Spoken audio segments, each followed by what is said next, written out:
Okay, so you're a newly hired urban planner and you're coming out to a city and you're taking a look around. You've had a chance to review their future plan.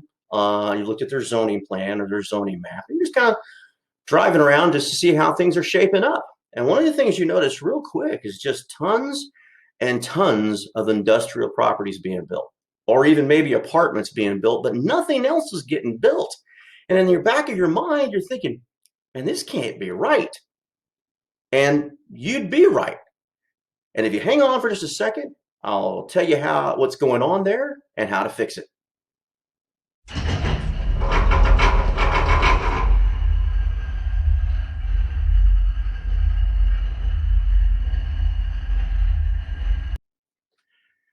All right, a reoccurring theme of the videos that we're doing here is that urban planners create economies. Whether they know it or not, they create economies. And so having a good understanding of what's going on in the marketplace, especially with respect to developers and people that are buying the end product the developers put out, is a good thing. So I have a long video that I created, and I put a link to it down at the bottom. And what I did is I actually broke that video up, and that video was actually created last year, but it was really, really good. And I broke it up into much smaller chunks so that we can discuss it here. Made it much easier because economics is just not that fun. It's not like watching shopping videos or flying videos or adventure videos or thing of that type. So we try to keep it as light as we can around here. And but these are really good subjects.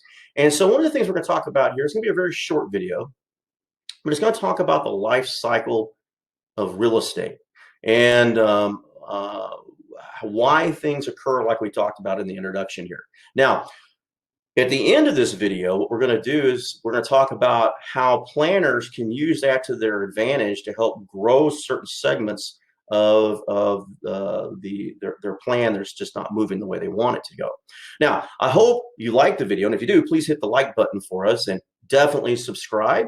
We'd love to have you as a subscriber. Hit that bell notification too if you'd like to see more videos of like this coming at we'll send it to you automatically. And here we go. Enjoy the video. This one here. This is the what we call the real estate life cycle. So in any particular market, if you've got apartments, every community is a little different. In some communities, apartments are more in demand. In some communities, offices are more in demand, and industrial property and shopping centers. And so this kind of represents that. You have an A, B, C, and D.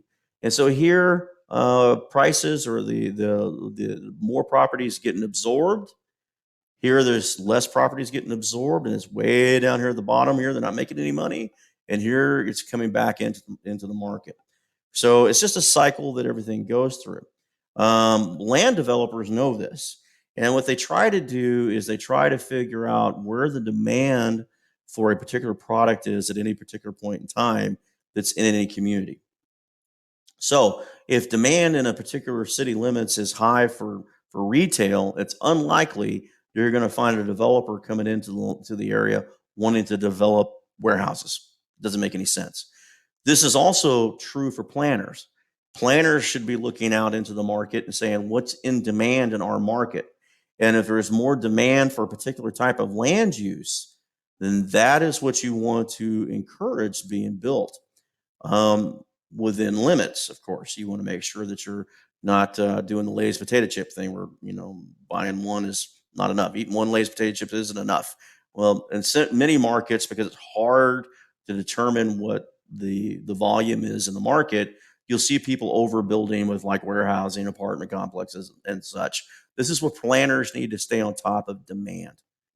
Okay, so as you can tell, we don't have any scripts around here. We don't work from a script or anything. So, but one of the big takeaways you should be taking away from this life cycle business, the takeaway of the takeaway.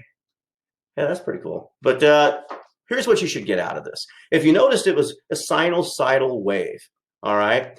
And you saw that A, B, C, D on there. And so the A represents properties that are hot, that are coming into the market. And you may need to slow them down a little bit because all of a sudden all your land gets eaten up at the expense of other projects out there. So you have to put little brakes on that one. So you can use development policy to help you out with that. Maybe messaging, better messaging, or tax incentives, tax incentives, or even build incentives, whatever the case that you're legally able to do in your jurisdiction. All right, the B section is now we've got all that built out and it's starting to decline. And so that particular type, maybe it's industrial properties, are starting to decline. And you're not getting as many of them built. And eventually they reach the C and none of it's being built. So you, as a planner, need to help spur that economy to get that trough to come back up into the D. So that's just the cycle that it goes through. And not all property types are there at the same time. So you may see, I'm just using this as an example, you may see retail in the A position and warehouses in the B position and office in the C position and mixed use in the D position. They don't have to be spread out like that. They could be all bunched up. Well, the whole idea of this very short video is to show you how that occurs and why we might see a lot of different or you might see the same thing being built a lot at that time. And that's because the developer is being incentivized to do that particular project inadvertently or purposely. But a planner should consider balancing that out so that they don't, other types don't get trampled on, or other types of development don't get trampled on at the expense of something that's just hot in the market right now. Developers have a real big thing is they almost have that herd mentality. So they think, all this industrial property coming into the market right now is a good thing. And so we're all going to build that. And they forget about balancing out the palette, so to speak, or the zoning palette. That's your job, is to go help them do that. All right, hope you enjoyed the video. Also, at the end of this video, I'm going to put an end card up with the next suggested video for you to see. And don't forget to look into the descriptions where you'll see that link of the long video plus a bunch of shorter links or shorter videos in there that'll help you in subjects relating to urban planning. All right, thank you. Have a great day.